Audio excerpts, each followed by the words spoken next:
Is the United Kingdom finally ready for Rishi Sunak? And why are Indians so invested in this election? I'm Barkha, Dutt, you're with the Mojo story. A big focus today is on those exciting developments in the United Kingdom, where Indian origin Rishi Sunak is tipped to be the favorite yet again to be the Prime Minister of the United Kingdom. Will this finally be his moment, or could something else, like Boris Johnson, possibly sabotage his chances? Rishi Sunak's story also raises lots of interesting questions about why Indians feel so invested in who will lead the next prime minister. He's described himself, of course, previously during the campaign as proudly British as well as Hindu.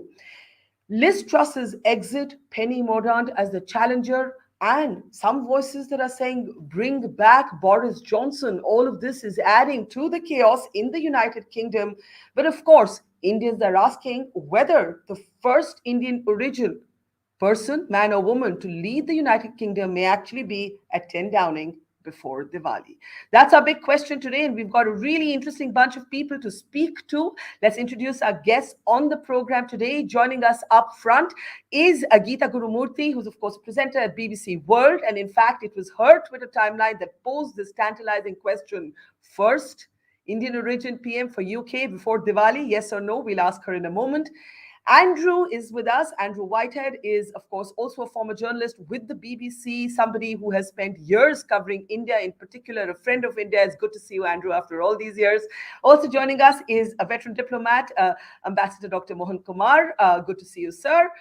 Joining us is a well-known author, writer, Shravani Basu. Good to see you as ever, Shravani. And finally, we are joined by Michael Mosbacher, who's, of course, an associate editor at the Daily Telegraph. Good to see you, Michael.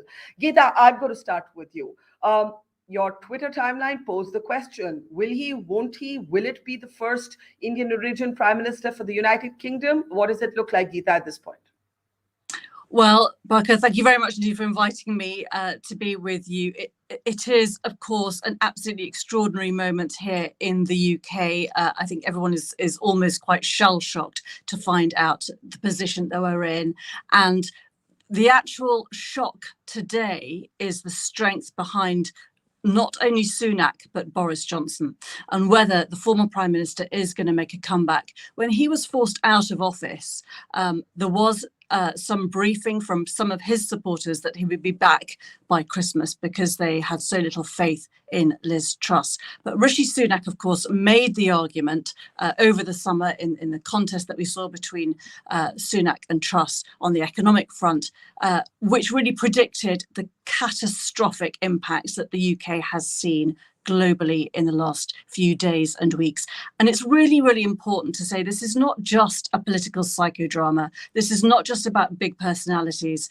It's affecting everybody in everyday life because we are seeing huge inflation. People are very, very worried about their house payments, their mortgages. And so there is a real sense, I think, here of, a sort of personal investment in this huge political instability. It is not something that any of us can remember experiencing. The fact that Rishi Sunak is in such pole position again is fascinating, of course, for someone who's Indian, because it is possible that if he gets 100 votes from Conservative MPs, and if nobody else reaches that threshold, then he could just be crowned the winner on Monday. But Boris Johnson and Penny Mordaunt, another senior minister, are going to give him, it's thought, a very good run for his money. So let me get this right. These bring back Boris voices, they could actually sabotage Mr. Sunak's chances. I sort of heard murmurs, and correct me if I'm wrong, Geeta, that much depends on whether Boris and Rishi can patch up. Remember, the Boris camp saw Rishi Sunak as somewhat of a traitor. He was among the first to leave Boris Johnson's side. Which way would you assess this as a veteran journalist? Well, there has been a lot of counter briefing and actually Twitter, online spats between supporters of both sides. For example, there's a journalist, Danny Finkelstein, who writes in the Times. He's had a Twitter spat with Nadine Dorries, the former culture secretary here and supporter of Boris. Even in the last few days, Danny Finkelstein's a very moderate journalist, and often the courtiers in different camps can be more vociferal, more vocal than the actual players. We don't know whether there is any prospect of a patch up, and the key question would always be who's going to be number one. They will each want, I am imagining, for the other one to come in behind them, because Rishi Sunak will know that Boris Johnson does still have a lot of support amongst Conservative members and potentially amongst Conservative voters. And the question for MPs now, members of Parliament, who are looking at the national opinion polls whenever there is a general election, is that they are worried about their own seats. And even if they don't personally want to support the former Prime Minister Boris Johnson, they might think he's got the best chance of saving their own seat, saving their ability to pay their own mortgage, even if some of them also want Rishi Sunak's economic, historic credibility as it is seen by many of his supporters. Fascinating. I used to say about India, never a dull moment in Indian politics, but I think the United Kingdom just beat pretty much the whole world hollow on that. The memes are fascinating. Larry the Cat is fascinating. 10 Downing advertised as the newest Airbnb spot, all fascinating. Andrew, I've got a slightly more complex question. Other than the fact that it's astounding that Boris Johnson is back in the race, given how he was ousted. From an Indian perspective, there's a lot of interest in this because of Rishi Sunak. Mr. Sunak, of course, is married to Narayan Murthy's daughter, the Infosys co-founder. That generates even more interest. But there's also sort of this whole description of him as a Hindu, as someone who visits temples, as someone who took his oath on the Bhagavad Gita, as it has been described. But there are other more cynical, hard-nosed journalists who point out that Rishi Sunak is very much a British citizen. His cultural legacy is incidental. That Indians had a similar romanticism about, let's say, a Kamala Harris, and they found actually it kind of came to naught when it came to India-US relations. So, does it mean anything really for India that there's a Rishi Sunak who's well, still at least among the front runners? Andrew? Well, the fact that you're posing the question suggests it does mean something to quite a lot of Indians, to the Indian diaspora in this country and to Indians around the world. It would be the first time that somebody who would be regarded as a Desi would be the head of government of a major Western democracy. And I think that would be a landmark. I mean, let's not get carried away. I think Rishi Sunak is the favourite, but we've had plenty of surprises in the last few days, and we may have some surprises in the days ahead. So he's not a shoo-in to be the next prime minister, but I think it would be quite a big thing. And I don't think it's about how what his religious identity is, how Indian he is. It is somebody who is clearly a person of colour with Indian heritage getting the very top job in British politics, a country which until a few years ago that would have been unthinkable. There was a sort of it's only in the last few years that people of colour have risen to the top jobs in government, particularly, I have to say, under Conservative rather than Labour administrations, which is a bit counterintuitive.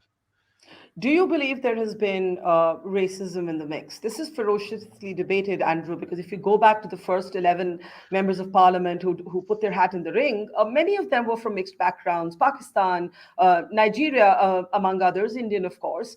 And in fact, so many people were saying, look, this is how multicultural the United Kingdom actually is. Then there are others. Even this morning, a friend of mine who is British Indian, he said to me, Rishi could still be stopped by racism. Is racism a factor? I want to ask both Andrew and, of course, Geeta that, and then open it up for the panel. Andrew?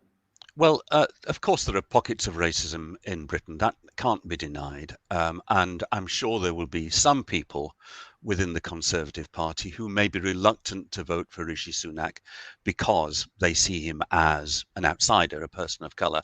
But this is a very, very small pool of people. I didn't get the impression that Rishi Sunak's background in any way counted against him when he contested for the leadership just 3.5 months ago. And I don't think it will be a problem now.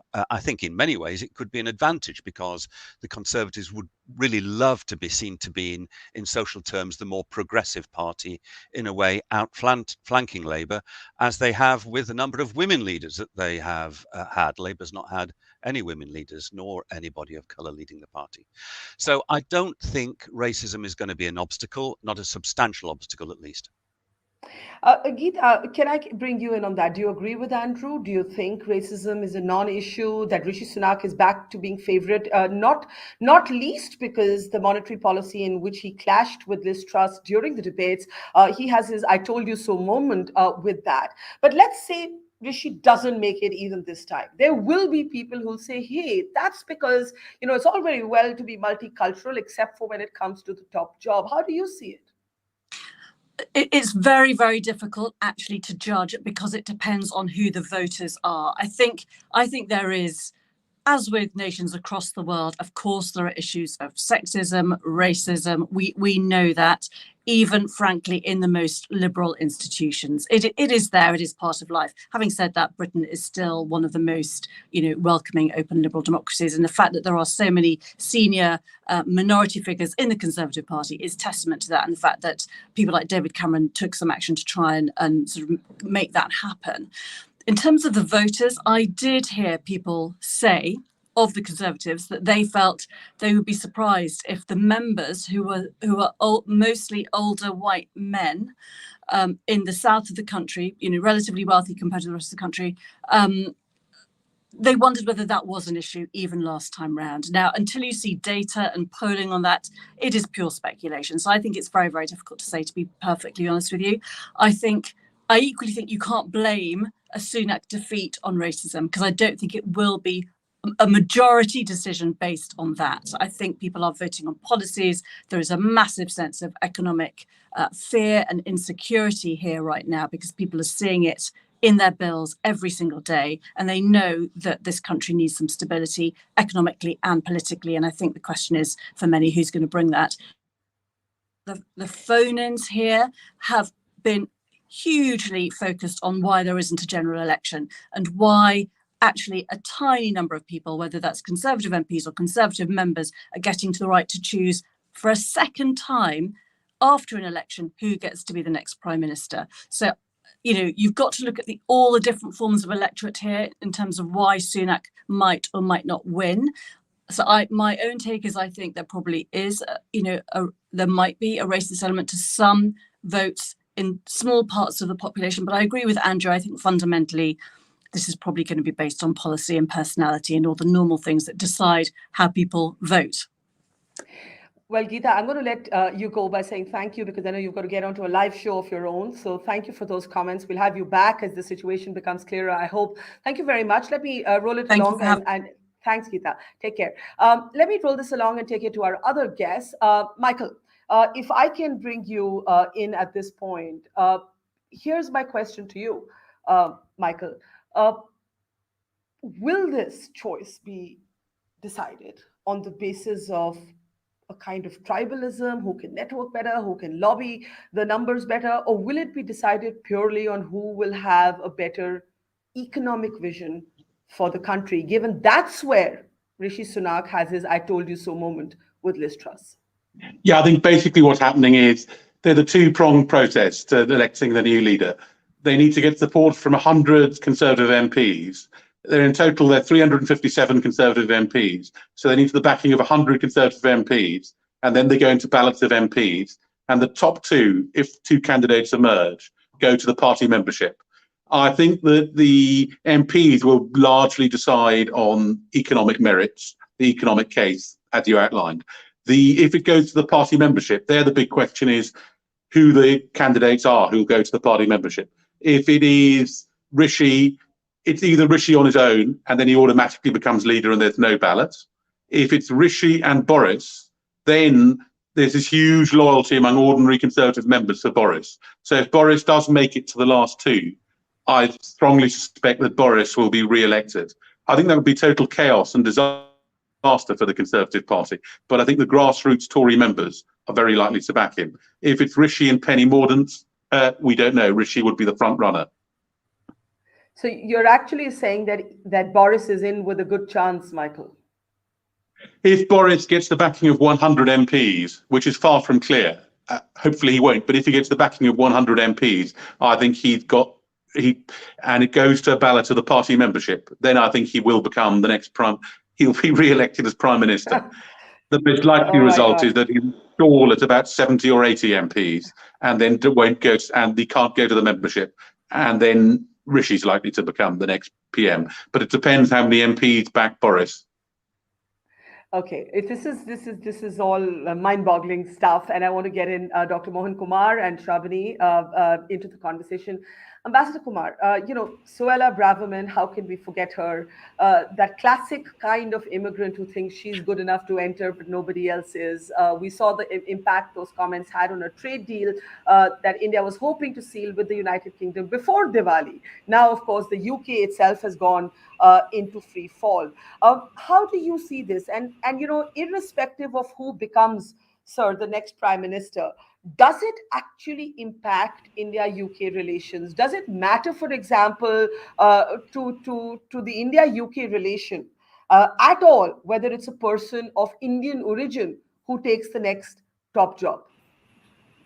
Thank you very much. The honest answer to that question has to be no.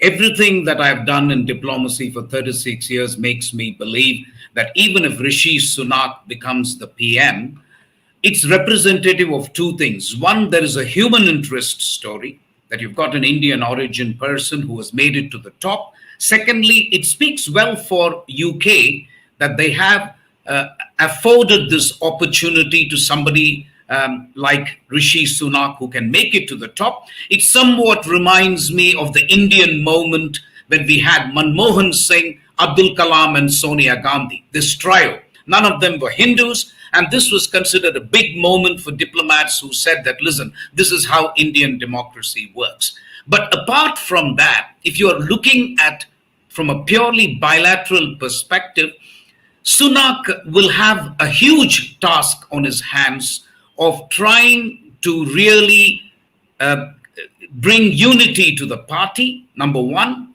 Number two, I think Sunak will have to look out for himself. And thirdly, of course, Rishi Sunak will represent UK interests. So I don't understand sometimes the naivety of people in India that somehow if we have him at the helm of affairs, then I think there will be a substantial change in the relationship.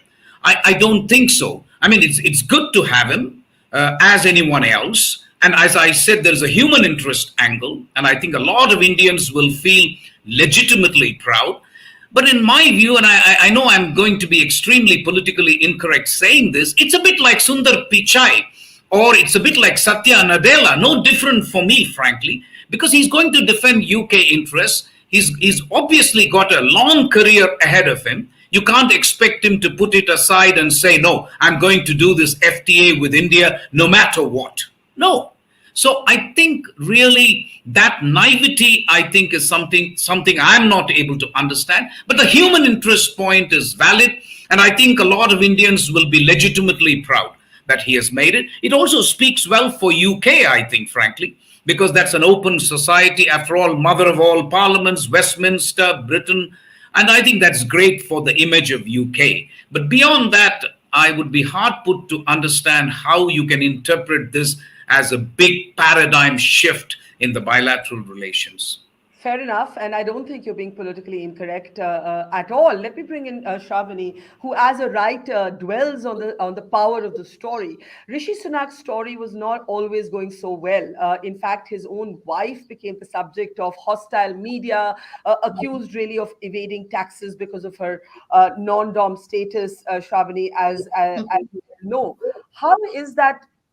How is that story looking today to you? I guess in contrast to Liz Truss, any story looks good, and it shows you also how fickle, in a way, narratives can be, how context changes the same story. But how is Rishi's story looking at this moment?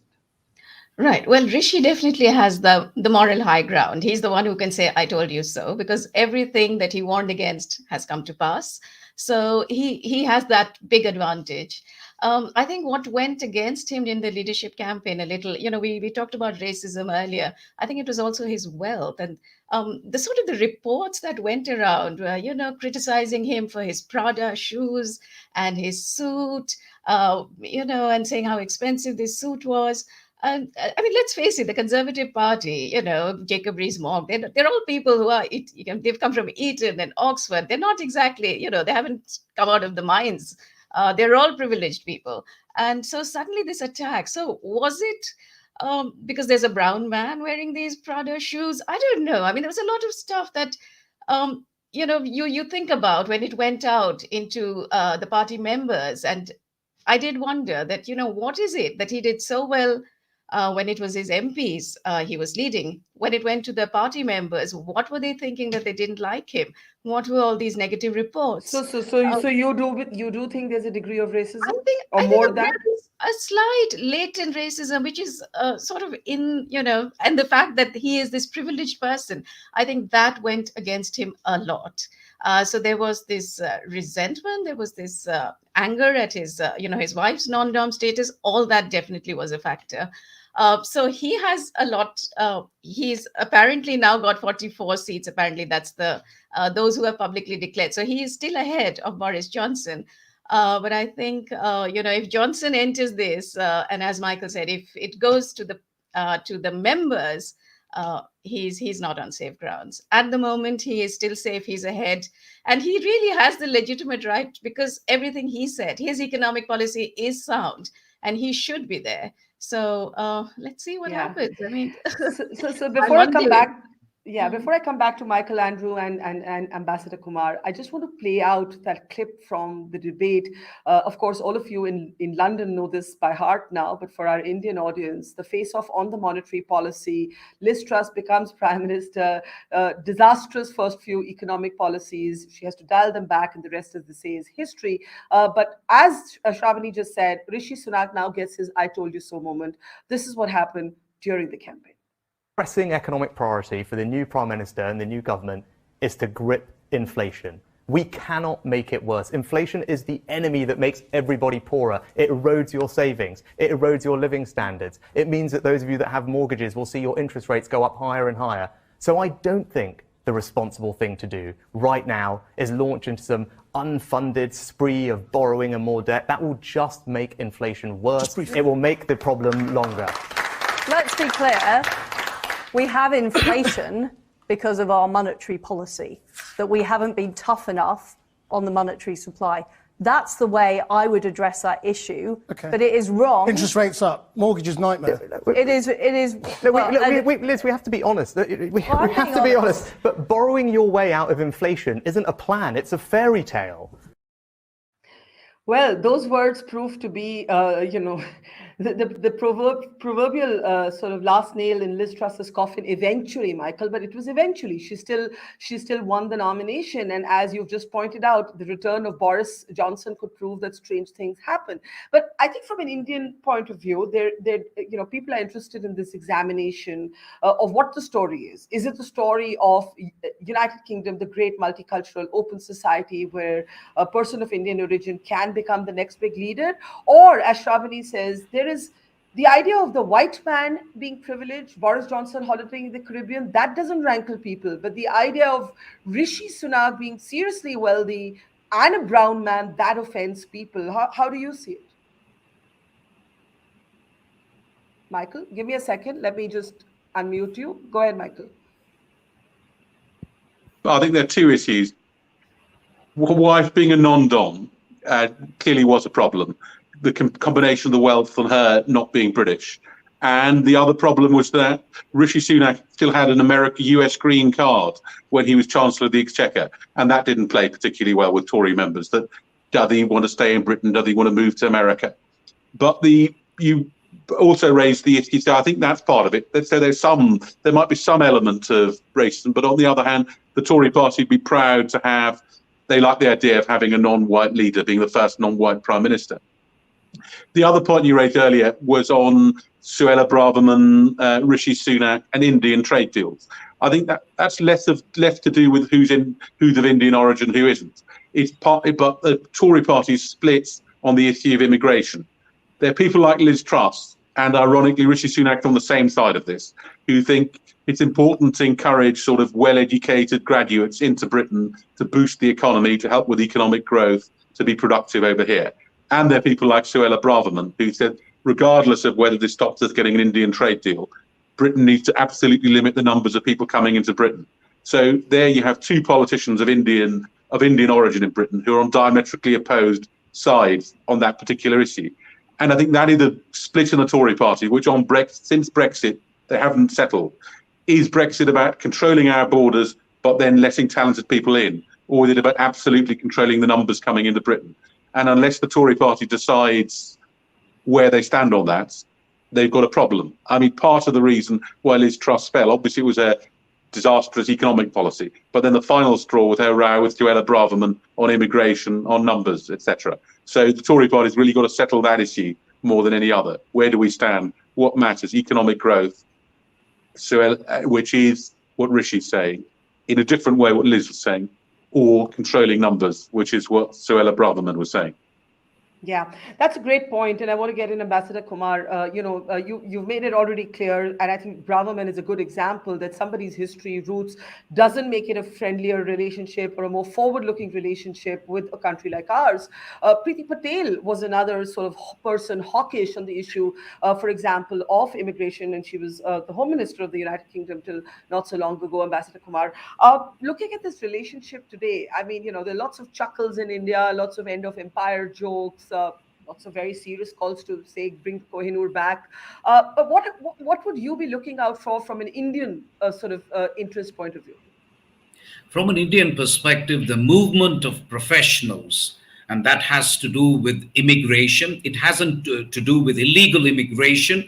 It also, we are talking about skilled immigration, if you like. The two things that we are interested in is the facility with which students can go to the UK and study and then get 2 years subsequent to their masters where they can spend time in the UK, but also legal immigration from India to the UK. We've signed a labour mobility and partnership agreement with the UK, which allows for illegal migrants to be readmitted into India. So I'm unable to understand what Suella Braverman was talking about unless she was appealing to a particular constituency, because we have a legal framework in place to deal with the people she described as those who were overstaying. But to really come back to this whole issue of who will be the next PM, Barkha, I must also tell you that we tend to forget that Boris Johnson is the only leader, like it or not, who has won at the general election with a landslide victory in 2019. He has the kind of legitimacy that others lack, because the other leaders are seen as being supported by a handful of people. And as one of the co-panelists said, sorry. No. I was just going to interject to say, but he's also the subject of an inquiry into whether he misled the country. So imagine if he becomes Prime Minister, then he has to resign. I mean, I'm sure the Tories are mindful of this. Like, how many times can this happen? I think the Tories have a problem. They don't want a general election, because every poll says Labour will win by 20, 30 points. It'll be a landslide. They have to find one leader around whom they can rally around. And frankly, if you ask me on merit, it should be Rishi Sunak, frankly. But that is not going to happen. And I'm sticking my neck out. I'm not an expert on British politics, but it seems to me somehow there are 2 or 3 people who are going to get 100 MPs behind them. And then we are going to make it down to 2, and that will be an indicative vote. Bear in mind that the final verdict is by the people Shibani describes as old, rural, white, whatever you like. And so we'll be back to square one. That is, I think, bad news for UK, bad news for India, because I said in a different show yesterday that UK is a terribly important economy. It's a very important partner for India. India has enough economic problems of its own. We don't want a leading partner like this on whom we have bet. in terms of the FTA and so on to really go through this economic turbulence. So I think there are aspects of this issue which go far beyond whether it is just the blonde-haired Boris versus the brown-skinned Rishi. I think that is one way in which to describe this, but really the stakes are huge for India. And this is my submission to you, really. Very interesting, and I want to take this to Andrew and Shavani. Andrew, the idea of Boris Johnson being the only person who actually won at the hustings. Of course, Labour wants a general election. That's 2 years away. No politician in any country, in any culture, is going to advance an election if they can help it. No, there's not going to be a general election unless there's a complete meltdown. I think the possibilities that if Boris Johnson you mean this is not a complete meltdown yet? when there's a meltdown, whether it's a complete meltdown, I think if Boris Johnson comes back, there could well be a complete meltdown. I mean, let's just remember Boris Johnson did win emphatically in a general election in December 2019, but just 3.5 months ago, 57 members of his government resigned to force him out of office. And they resigned because of questions about his personal and political conduct, perceived matters of integrity.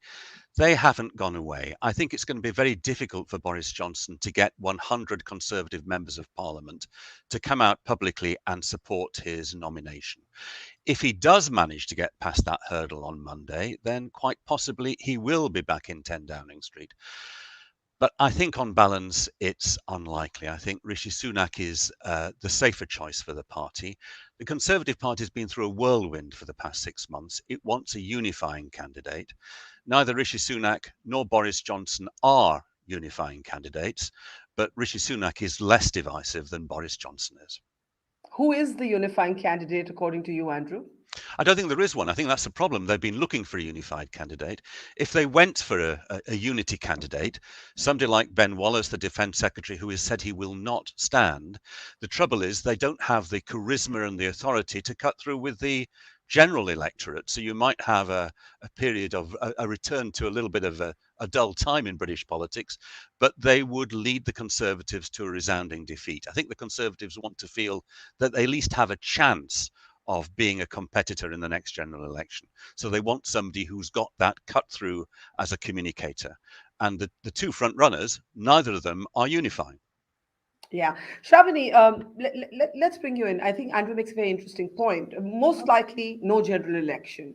But whoever the person is, they may, if it's Sunak or Boris, they may help the Tories cross this hump, jump this hump.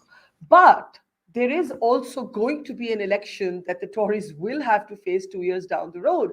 And the return of Boris Johnson could be catastrophic in terms of what that means for a possible next win. And, so it's the short term versus the long term. Well, if Boris Johnson comes back, it's going to be meltdown. I mean, there's going to be Labour screaming, the opposition screaming. There is the Privileges Committee, which is inquiring. He could be out of office if he's found to have misled Parliament. So there's going to be chaos if he does come. And I think whoever comes, even if it's Sunak, I think he will have to promise that there will soon be general elections. Because if Sunak comes, it's without a mandate. I think they will have to bring general elections forward. The polls show that the people want general elections. They are sick of this, and quite rightly so. So I think it will be sooner rather than later. And I was just looking at the end of empire, and if it's Sunak, is it the end of empire? And I just sort of wanted to comment on that a little bit, because just because Sunak, who is, an Indian and coming in at the 75th anniversary, doesn't mean that his views are sort of, he is somebody who would probably say, I am on the side of anti-wokery, and I would not like people to question Churchill. So, he's made these comments in the past, sort of questioned historians who've questioned empire. So yeah. I wouldn't give him, full marks for bringing down the empire. Absolutely not. I won't do that at any rate. So I think he is very much a conservative. He's very much a Tory. He's, it's not that he's bringing the house down at all. Or even returning the Kohinoor. Oh, no way. Okay. Michael and Ambassador Kumar, last comments. Michael, what's your best bet? What happens next? This to next week. If Boris makes it to the last two, Boris will make it. But I think Boris won't get 100 MPs. It'll be Rishi v Penny Mordaunt, and I think Rishi will make it. And he was the front runner in the summer, and he'll finally make it before Christmas. Bizarre set of circumstances, but I think he'll get there. Okay. Ambassador Kumar, let's assume that this is what's going to happen. No, I think the MPs have an existential decision to make, and they know it. It's up to the MPs, the 356 MPs of the Conservative Party. If 100 of them choose to back Boris, I agree with others who have clearly said Boris will end up becoming the Prime Minister again. I think it will be Rishi Sunak. I hope for his sake, India's sake, that it is not a poisoned chalice that they give him, so that he's constantly having to, firefight and troubleshooting, because he's got eminent economic sense. There's no question he has the merits and the qualifications for the job. The question I have is, really, can he rally round the Conservative Party? So we'll see. I'm just picking up one question from our live stream, and anyone in the panel is free to take this.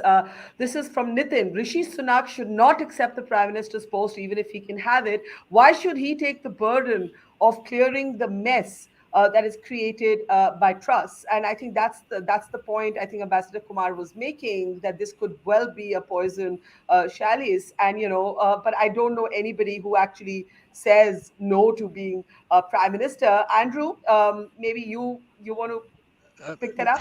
There was quite a lot of a mess left by Boris Johnson, and Rishi Sunak was up for the job then of trying to clear it up. So I don't think he'll be dissuaded by that. I think it's quite likely that if he does get the job, he'll be Prime Minister for 2 years and not more, because I don't think he will be able to lead the Conservatives to another general election victory. But I don't think he's going to be put off because we've got 10% inflation and a cost of living crisis. In some ways, that makes the challenge all the greater. Yeah, well, fascinating. Thank you. Learned a lot from all of you, Shravani, Andrew, Michael, Ambassador Kumar, and earlier to Geeta. Thank you. And we'll be looking for fireworks in England before Diwali, well before Diwali. Take care. Have a great weekend, and see you all soon. It's great to see you here. Thank you for watching our work. If you haven't subscribed yet, don't forget to click the bell icon and subscribe to Mojo Story and support independent, robust journalism.